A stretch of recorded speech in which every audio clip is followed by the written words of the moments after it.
Purse club IAS academy में आपका स्वागत है। आज है 30 मार्च 2022 और आज की महत्वपूर्ण घटनाएं।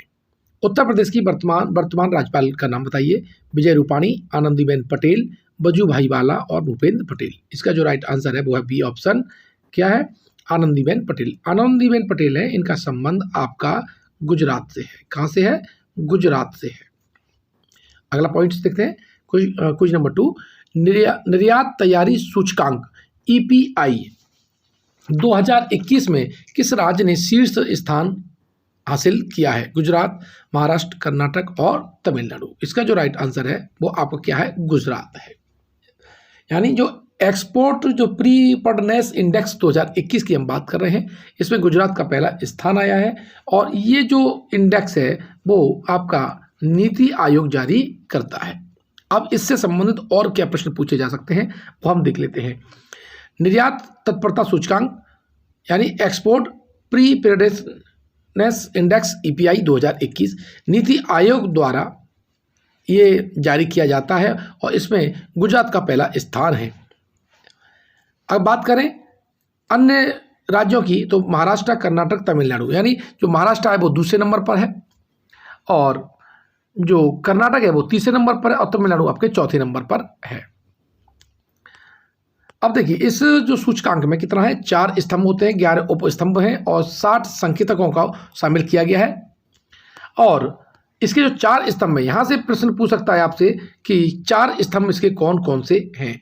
नीति, बिजनेस इकोसिस्टम, निर्यात पारिस्थितिकी तंत्र और निर्यात प्रदर्शन। ये चारों के चारों आप याद कर लीजिएगा, इसमें कुछ पूछे जाने की प्रबल संभावना है।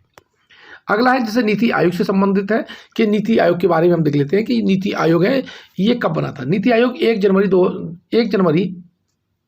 2015 को बना था और ये प्लानिंग जो कमीशन है उसको खत्म करके बनाया गया था।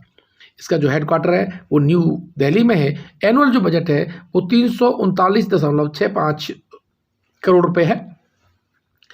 चेयरपर्सन इसके हैं नरेंद्र मोदी। अब अंकटांड के अनुसार CY 2022 में भारत का जीडीपी विकास अनुमान क्या है? इसका जो राइट आंसर है वो आपका है 4.6%। जो अंकटांड है उसने बताया है कि जो भारत की जो जीडीपी है वो 6.7 से गिर करके 4.6 हो जाएगी। अब United nation conference on trade and development के बारे में देख लेते हैं। जो अंकटांड की फुल फॉर्म क्या है? United nation conference on trade and development. ये 30 दिसंबर 1964 को अस्तित्व में आया था। इसका जो हेडक्वार्टर है वो जिनेवा में है। जो जिनेवा कहाँ पर है? स्विट्जरलैंड में है। और इसके जो मेंबर हैं वो 195 हैं। और इसकी जो मीटिंग्स होती हैं वो 4 साल पे होती हैं।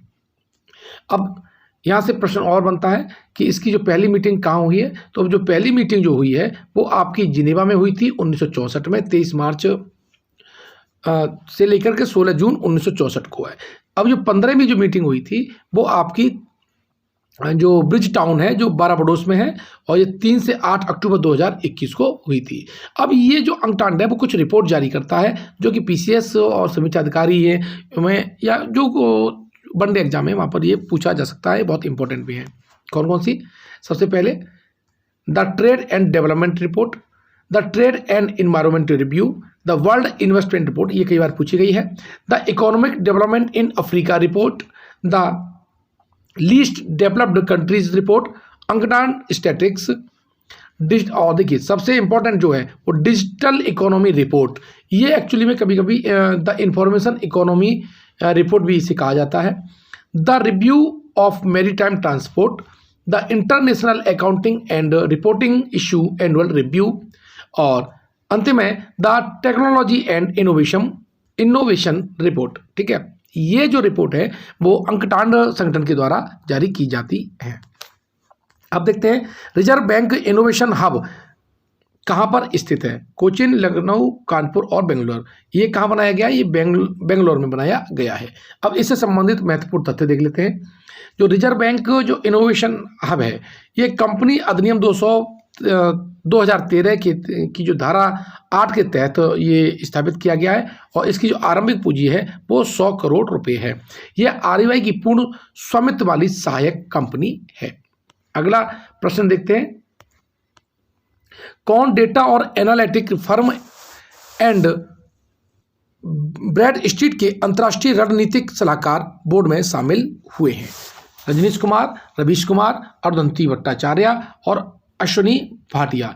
इनका जो राइट आंसर है ए, वो है रजनीश कुमार। अगला क्वेश्चन है, रक्षा मंत्रालय में सलाहकार के रूप में किसे नियुक्त किया गया है? Lieutenant general Manoj Chandrashekhar Pande, lieutenant general Vinay Kumar Sharma, lieutenant general SK. Sahni और lieutenant general Vinod G Khandare. तो जो इसका जो राइट आंसर है वो lieutenant general Vinod G Khandare हैं। अगला क्वेश्चन है, ओला ने हाल ही में नियो बैंक अवेल फाइनेंस के अधिग्रहण के लिए एक समझौते पर हस्ताक्षर किए हैं। ओला के सीईओ कौन हैं? दीपेंद्र गोयल, अंकित भाटी, भावेश अग्रवाल और श्री हर्ष मजेत्या। साथ में जो है इनका जो राइट आंसर है वो है भावेश अग्रवाल। अगला क्वेश्चन, भारतीय विमान पत्तन प्राधिकरण ने हवाई यातायात प्रबंधन के लिए प्रणालियों के संयुक्त स्वदेशी विकास के लिए निम्नलिखित में से किसके साथ समझौता किया है? Bharat heavy electronics electrical limited, Bharat electronics limited, Bharat dynamics limited और भारतीय इस्पात प्राधिकरण। 8वें का क्वेश्चन है बी, भारत इलेक्ट्रॉनिक्स लिमिटेड। अब यहाँ से देख लेते हैं, जो भारत इलेक्ट्रॉनिक्स लिमिटेड है इसका मुख्यालय बेंगलोर में और 1954 में इसको स्थापित किया गया था।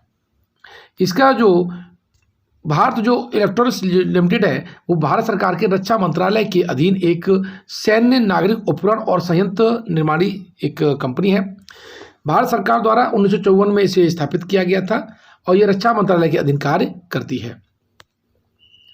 उत्तर अटलांटिक संधि संगठन ने अपने महासचिव जेम्स स्टोलटेनबर्ग के कार्यकाल में 1 वर्ष के विस्तार को मंजूरी दे दी है। नाटो का मुख्यालय कहाँ है? तो इसका जो राइट आंसर है वो है ब्रुसेल्स और बेल्जियम। ब्रुसेल्स जो राजधानी है वो बेल्जियम की है। अब नाटो के बारे में देख लेते हैं कि इसका जो फॉर्मेशन है वो आपका 4 अप्रैल 1949 को हुआ था। इसकी मेंबरशिप 30 है और इसके जो सेक्रेटरी जनरल है वो जेम्स स्टोलटेनबर्ग हैं और हेडक्वार्टर आपका ब्रुसेल्स और बेल्जियम में है। अभी जो यूक्रेन ने आवेदन किया है और ये कहा है कि ये नाटो का सदस्य होना चाहता था, इसी चक्कर में जो रशिया ने यूक्रेन पर आक्रमण कर दिया है। अब देखते हैं ये कहाँ, बेल्जियम कहाँ पर है? बर्ड में देखते हैं तो बेल्जियम आपका, और ये कहाँ से गिरा हुआ है? ये तो जर्मनी से गिरा हुआ है, ठीक है। इधर नीदरलैंड यानी इसके नॉर्थ में नीदरलैंड है और ईस्ट में आपका जर्मनी है, यहाँ लग्जमबर्ग है और इधर आपका फ्रांस है। तो इस तरह से ये आज के जो महत्वपूर्ण जो प्रश्न थे जो मैंने आपको बताए। अब इसी में जो अंतिम क्वेश्चन है 10वां है कि निर्यात तैयारी सूचकांक EPI 2021 में किस केंद्र शासित प्रदेश ने शीर्ष स्थान प्राप्त किया है? अभी मैंने ऊपर डिटेल में पढ़ाया था। अब इसमें जो प्रश्न पूछा गया है कौन सा केंद्र शासित प्रदेश है, तो इसका राइट आंसर आपका दिल्ली है। दिल्ली आपका पहला नंबर पर है, जम्मू कश्मीर आपका दूसरे नंबर पर है।